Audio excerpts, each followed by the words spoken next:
America's criminal justice system has never treated all citizens equally. To understand how we got here, we need to take a look at the evolution of the juvenile justice system.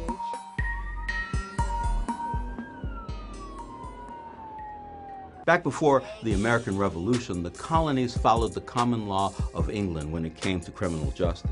This means that children were held accountable as adults. In 1646, Puritans in Massachusetts enacted a statute called the Stubborn Child Law.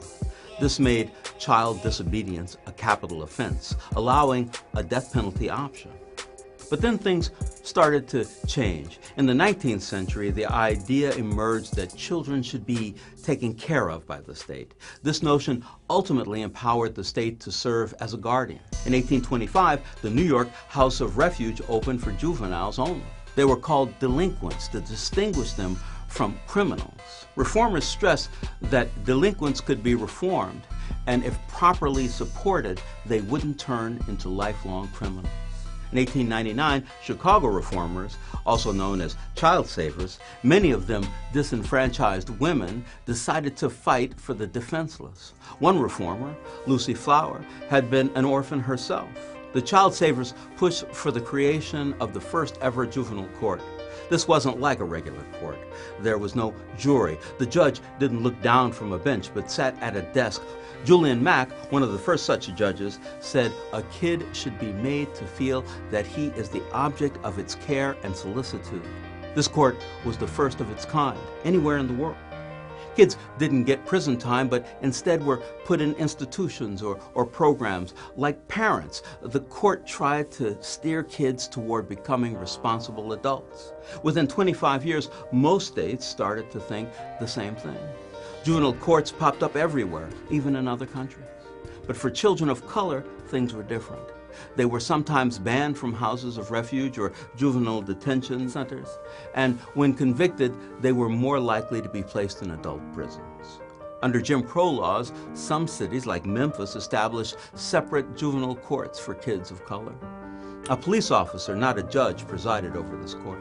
After World War II, Americans seemed to relish the concepts of liberty and justice. The civil rights movement was well underway. Activists began to realize that while juvenile courts were designed to be less punitive, they didn't provide the constitutional rights enjoyed by adults. In 1967, for instance, 15-year-old Gerald Gault was accused of making an indecent phone call to a neighbor. Gerald was arrested without anyone informing his parents. No record was made of his appearance before a judge or the neighbor who complained. Gerald was committed to a state school until he was 21. An adult with the same charge might have received a $50 fine and 2 months incarceration. Gerald's parents brought his case to the Supreme Court. In 1967, that august body ruled that juveniles were entitled to due process. Then in the 70s, America started rethinking its criminal justice system. Crime had spiked, including juvenile crime. And in 1978, New York City passed the Juvenile Offender Act, a law that made it possible to try kids as young as 13 in adult court for murder charges and as young as 14 for other violent crimes like assault and robbery.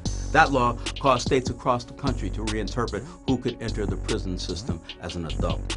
They were afraid that a new breed of super predators would sweep over the nation. Today, America incarcerates more juveniles than any country in the world. Every day, 53,000 children are locked up. That's more than a sold-out crowd at a Major League Baseball game. Nearly 60% of these children are Black or Latinx. Today, certain rights like the Sixth Amendment and the right to a speedy trial or a trial by jury remains only applicable to adults. Advocates have succeeded in getting almost all states to raise the age at which you are considered an adult to 18. But if you commit certain severe crimes, you can still be tried as an adult in the adult court and serve adult time.